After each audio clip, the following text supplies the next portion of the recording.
This is Dr. Peggy Semingson, Associate Professor of Curriculum and Instruction at the University of Texas at Arlington. This podcast series shares success tips from faculty on academic productivity. The views shared by faculty are their own. Dr. Stacy Alaimo, Professor of English, shares about maintaining a mental focus for writing. What are your best tips for staying productive in writing and publishing? Well, first have an agenda. Know what you want to do. Know what your long-term goals are.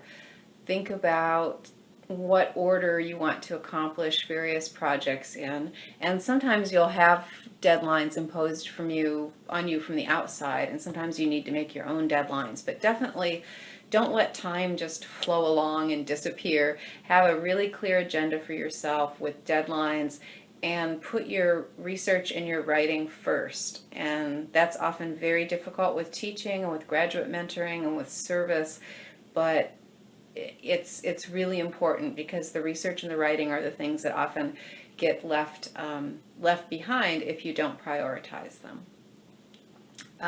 In terms of psychological tricks, there are a lot of people who will say something to the effect of what I'm going to say about this. And I've actually seen some research on this as well, that it's really important to get your mental space clear. So try to get rid of mental clutter so that you can really focus on your work. So things like the university compliance training. When you get that email, just do the damn training, get it done with, so that email's not sitting there in your box, and so that your brain doesn't have that in your head coming up, oh yeah, I need to do that, oh yeah, I need to do that. So the more of that sort of clutter you can get out of your head, like pay your bills, get your life in order, get things taken care of, clean your email out, have things orderly so that your brain can really have the space and the freedom to do the difficult tasks and to try to be creative, try to take in new information and synthesize and come up with ideas.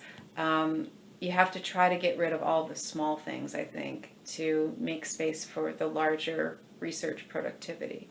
That's so true. Do what you need to do and then move forward. Yes, Yeah. exactly. Okay. And if you can get rid of emails quickly, get rid of them quickly. Don't let them, because that's a difficult thing. Because if you go back and look at the same email 5 times without answering it, you're wasting time. So try to just get rid of some of those things.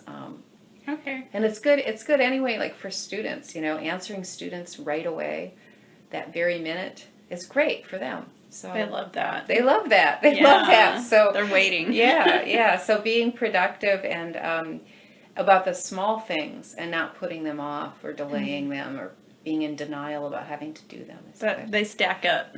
Right. Okay, good. And then how about your habits? Every writer is idiosyncratic, but what are your habits as a writer, and what is your process like?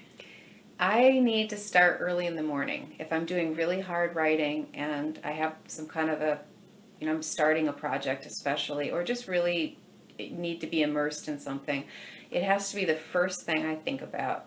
And then I just, if it's possible, I just stay with the writing as long as possible from the early morning and try not to get distracted by anything else. And then even if I get to a point where I can't write anymore, I can't think anymore, even if I'm going for a walk or doing other things, my brain is still processing and still percolating with the ideas. And so I keep writing in a way, especially if I'm doing things quietly and other people aren't talking to me or I'm not listening to the radio or something. But it's all about, like, for me, if whatever I front load in my mind early in the morning, that is going to take over my day. And so I have to be really careful about that. Like if I'm writing, I really have to focus. So, and then I get really obsessed, and then things just keep processing, and then I get a lot of work